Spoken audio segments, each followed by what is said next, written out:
Hey guys! Welcome back again sa aming YouTube channel.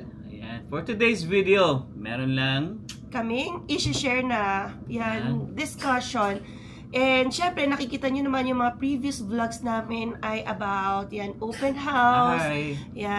Syempre, tayo din ay nagko-consider in the long time or in the future sa pagbili ng bahay. Pero syempre, it's kinda long process for us. Yeah. Hindi yan bigla-bigla dahil napakalaking investment nun. So, ngayon, ayan, itatakel namin ang pros and cons ng pagbili ng bahay. So, I know, marami din sa inyo, ayan, yung mga kasabayan naming international students or temporary foreign workers, ang nag-iisip, should we buy a house? Or should we keep on renting? Alright. But in this video, focus muna tayo sa pros and cons sa pag-buy ng house dahil alam ko napakahabang discussion kapag dinikit pa natin yung pros and cons in renting. At maraming magko-comment dyan, syempre. Syempre, napaka-helpful din naman ng mga comments kasi nakakabigay yun sa amin ng insights din. And syempre, sila yung may experience, lalo na kapag sila ay homeowners, nakakapag-share sila ng ano pa yung naging kamalian or ano ba yung tama sa desisyon nila. Alright.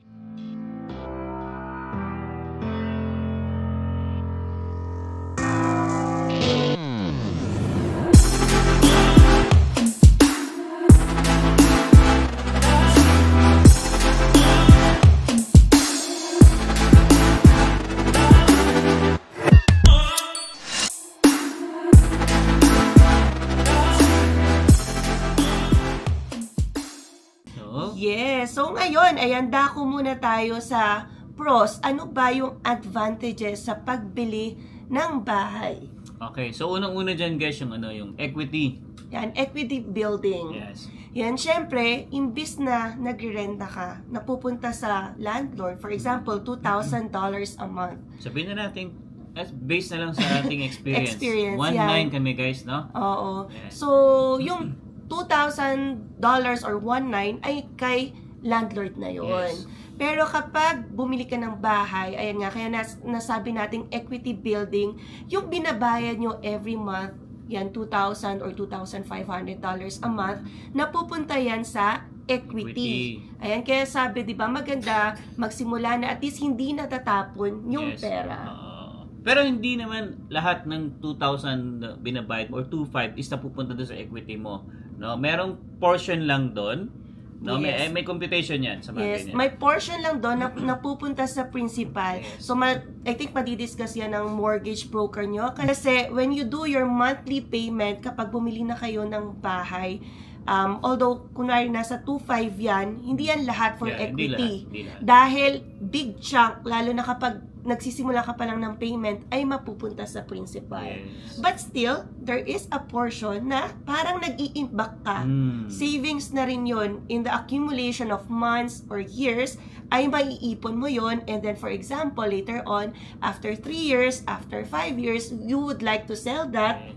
So, nag-accumulate na yung na-save mo sa equity, and then, pwede mo na yun pakinabangan, tutubo ka na. Or pwede mo nang ibenta. Yan, pwede mo nang ibenta later on. So, that's number 1, yan, advantage sa pagbili ng bahay. Yes, okay. So, punta naman tayo guys sa pangalawa. Ito yung stability.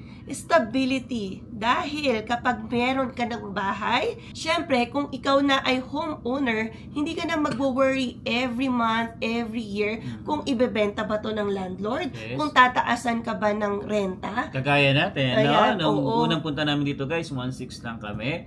Then after a year, tinasan kami ng 1.9. So, syempre, mapapaisip ka, tas magre-reorganize ka na naman ng budget mo, titingnan mo kung kaya ba, or lilipat ka ba to a cheaper place para ma-afford yung rent. Ang hirap pa naman lumipat talaga, sa totoo lang. Yes, totoo, napakahirap, lalo na kapag lumalaki ba yung iyong space, dumadami din yung gamit mo. The more na lumalaki yung space mo, dumadami yung gamit mo. Yes, kaya kung palipat ka ng palipat, mas marami yung gamit mo. Yes, dati kasi akala namin yung 1-bedroom naming apartment sa may Chinook location, konti lang yung gamit namin, yung pala, punong-puno yung U-Haul. Isipin nyo yun guys ha, lahat ng gamit namin, actually hanggang ngayon, no, gamit namin is galing lang Goodwill. Hindi kami bumili ng bago talaga. No, especially mga furniture. Yeah. Except dito sa higaan ni ate, nung pumunta kasi yung sister ko, bumili ako ng higaan talaga. At saka yung kama namin. Pero, alam mo yan, inisip namin, ito pala yung binitbit natin halos linggo-linggo para mapuno tong bahay. Ang dami nun, di ba? Ang dami rin. And then number 3 naman na advantage sa pag-buy ng bahay ay, yes, you can customize your house. Yes. Dito kasi, kapag nagre-renta ka, maraming restrictions. Daming bawal. Maraming bawal. Oo. Even if, ano ka din, I think, kapag sa townhouse, madaming ring restrictions yon kasi you have to comply with the uniformity rules. So, dapat pare-pareho kayo ng gate, pare-pareho kayo ng kulay, so pare-pareho ng style, ng garage. Pero kapag sarili mo ng bahay, especially detached yan, ay you can do yan, whatever you want. Inside or outside, kahit anong decorations yan. Kapag Pasko, kapag Halloween, you have the freedom to do. So, kapag dikit nga lang dito. Dito nga lang guys sa amin. Pero at least pinayagan naman kami ng may-ari. Nagpalagay na kasi yung mga namin ganito, decor, frame. Nilagyan ko kailangan lang ng pin. Bawal yung siya. pako. Yan, kasi madadamage mo yung wall. So, may mga restrictions. At least, kapag bahay mo na yan, you can do renovations. So, kung ano man yung gusto mong i-decorate inside or outside your house. And then number 4 na advantage naman kapag bumili ka ng bahay ay, of course, there is a potential for appreciation. Yes. Yan, makaka-relate dito ang lalo ng mga kababayan natin na bumili during pandemic. Dahil yun yung time na bagsak ang presyo ng bahay. Even yung percent niya, interest, sobrang baba.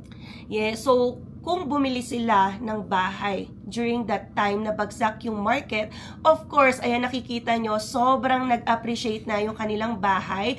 And yun nga, i-share na lang din namin yung mga namit namin, no, from $400,000 na bili nila noong 2021, ngayon ay nasa $700,000 na. Dodoble na. So, syempre, kung nagre-rent ka, walang ganong opportunity. Si landlord yung nagbe-benefit.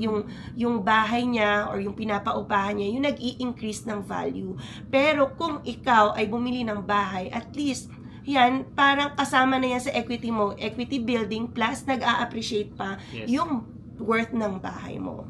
Okay, so pang-5 naman guys is yung tax benefits. Yes, kapag bumili ka ng bahay, and ito yung pinag-aaralan natin bilang curious tayo sa pagkakaroon ng bahay. Nanonood ng YouTube. Yes, kailangan natin kasi ng research and additional information dahil nasa foreign country tayo, iba-iba ang batas, iba-iba yung rules, and iba-iba yung benefits. Yes. So, dapat, kung bibili ka ng bahay, dapat knowledgeable ka sa mga, for example, benefits, para ma-maximize mo at hindi ka malugi or hindi ka manghinayang later on. So, isa na dyan yung tax benefit. Yan, kapag bumili ka ng bahay or first time home buyer ka, you can open up yung account na tinatawag na FHSA. So, meron yung maximum limit contribution per year and that is $8,000. And pwede yon separate kayong mag-asawa na mag-open. So, $8,000, $8,000. And that is up to a maximum of $40,000. Yung lifetime contribution limit per person. And buti na lang, baby, nag-open tayo last year. Kasi na-count yung 8,000 natin last year. So, na ngayon, room. Yes. Yes. So, nag-open lang kami. Wala pa syempreng laman pa yon. Pero at least there is a contribution limit na additional para sa amin ngayong taon. Yes.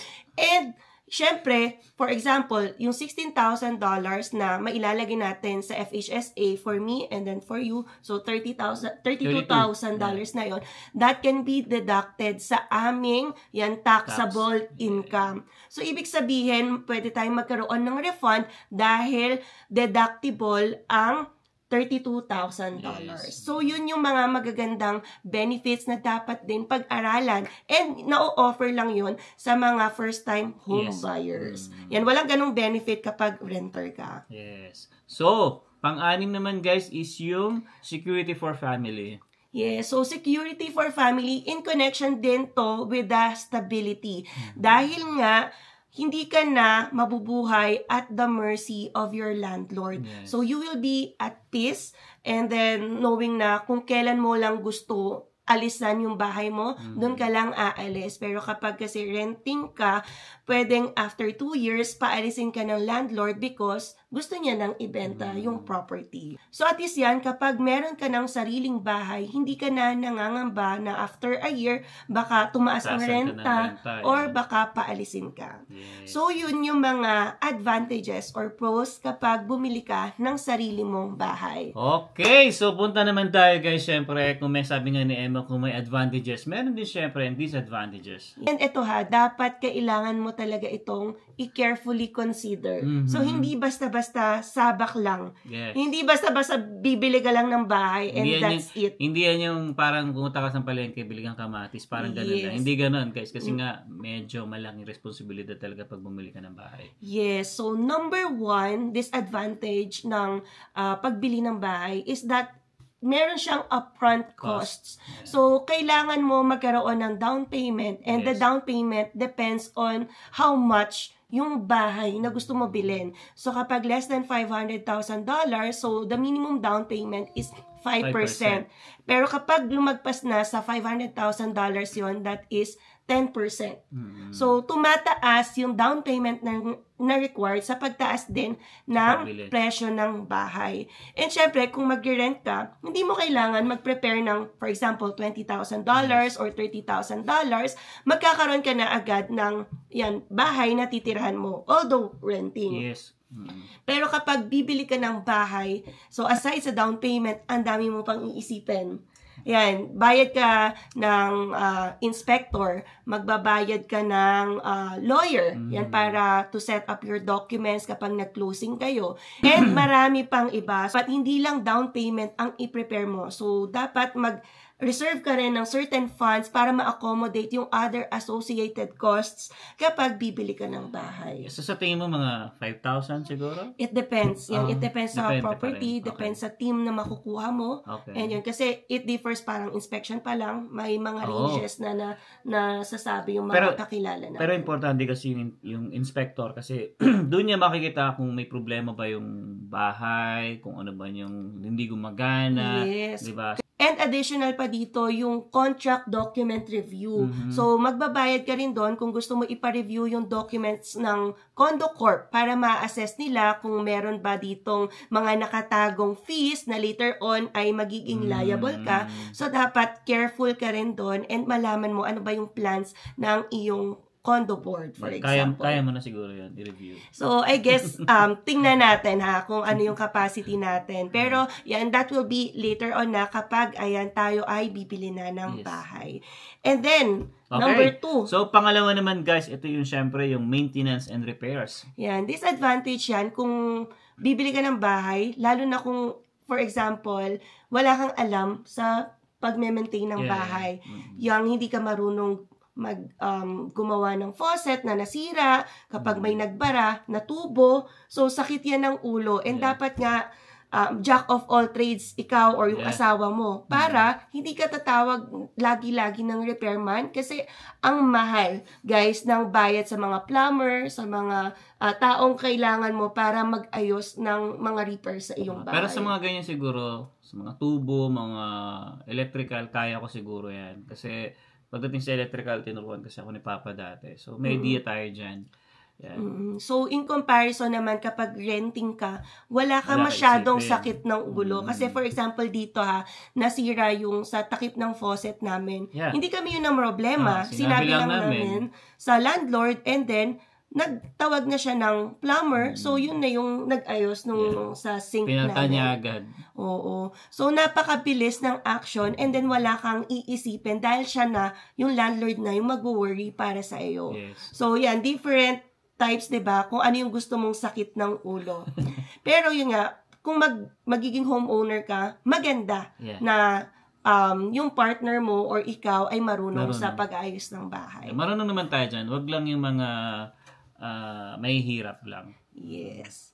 And then, number 3, ayan na cons. Kapag bumili ka ng bahay ay... Siyempre, property tax. Yes, pagbabayad ka na. Simula na ito ng pagbabayad mo ng property taxes. So, hindi ibig sabihin na bumili ka ng bahay, ang iisipin mo lang ay yung mortgage payment mo monthly. So, bilang homeowner ka na, sa'yo na ang property tax. Siyempre. And usually, umaabot yan ng $2,000, $3,000, depende rin sa amount or value ng property mo. Take note, a year yun, baka isipin nila Every monthly. year. So, every year, pero pwede mo yatang bayaran yun every month. So, Yeah. for example, imbis na $3,000 in 1 year ang bayaran mo, you can do that monthly ng $250 to $300 a month. Pero guys, no, $250 to $300 a month, malaki pa rin yun. Yeah. So, yan yung kailangan mo i-budget kapag gusto mo na maging homeowner. Yes. So, pang-apat naman guys is yung less of flexibility sa pagbebenta ng bahay. Yes, dito kasi kapag nagbenta ka ng bahay, hindi naman agad-agad mabebenta yan. Yes. So, kung for example, ayaw mo na ng bahay mo and you would want to upgrade, kailangan mo pa i-list yan, kailangan mo pa magkaroon ng offer from a buyer. Paano kung ngayon na yung market, di ba? Napakatumal and tumataas yung inventory. So, pwedeng tumagal yan and hindi mo maibenta sa presyo na gusto mo. Yan, pwedeng bumaba ng bumaba yung value. Sample na lang, baby, yung isa sa mga nagustuhan namin na Properties. tinignan namin, yung isa doon, yung dalawa doon guys is nagbaba. Yung una is yung sa Cranston is 3,000. Yes. Yeah, nag-less siya ng 3,000. Then yung pangalawa yung Applewood, nag-less siya guys ng $10,000. So, ibig sabihin talaga guys, yung market ngayon is bumababa ng bumababa. Yes. So, buyer's market, since walang nag-o-offer, binababaan na nila yung presyo para, syempre, may ma-attract na possible Which buyer. Ano naman sa amin yun, which is okay sa amin yun kasi nga yung market ngayon is bumababa. So possible na baka after 3 or 6 months, mas mababa pa. Yes. Pero no one can predict Yeah, that. yeah. So we will see. Yeah. Then yun nga, disadvantage yun kapag meron kang bahay dahil hindi agad-agad makakapag-move ka. Compared to renting, kung ayaw mo na and then end na ng contract mo, lipat ka na lang ng other community. Lipat ka ng other province. Pero kung may bahay ka and you would like to transfer sa other community or province or gusto mo na bumalik ng Philippines, nako, kailangan mo isettle yan, kailangan mo mabenta or settle your other obligations. And pinakahuli guys is yung market risk. Yes, so nasabi natin kanina, napakataas din ng potensyal ng pag-increase ng value ng bahay. Pero guys, hindi laging ganon yung sitwasyon. Pwede ring bumagsak ang value ng bahay mo and for certain number of years ay hindi makaahon. Yan. Kagaya nga na sinabi natin kanina, no? Yung market bumababa siya ngayon. So, that is a risk kasi no one can guarantee and depende yan sa economy, depende sa takbo ng ekonomiya ng bansa mo. So, you have to be aware of that. Hindi ka dapat at peace or super sure na kapag bumili ka ng bahay, mag-i-increase siya every year dahil there is a potential for that price to fluctuate. Yes. Pwedeng yung $500,000 na value ng bahay mo ngayon ay maging $450,000 next year. So, parang in equity ay natalo ka ng $50,000. So, dapat ma-handle mo rin yung ganong kind ng stress and hindi ka paranoid na for a certain number of change lang sa fluctuation sa market, ay magpapanik ka na. Yeah, sample na lang dyan guys, yung COVID time. No? Syempre, yung, siguro nakabili sila ng mataas, tapos biglang nagkaroon ng COVID, bumagsak yung ano. And then yung nagpanic yung mga homeowners, kaya binenta nila yon ng sobrang babang halaga. So, kapag ganun, di ba, yung sitwasyon, yan, ma-affect talaga yung mind mo, and then gusto mo na lang ibenta para ma-ensure mo yung pera. Yeah. So, sayang din kunwari, 700,000 yung bahay, and then nagka-COVID, 400,000 mo binenta, sayang din, kunin mo na yung 400,000.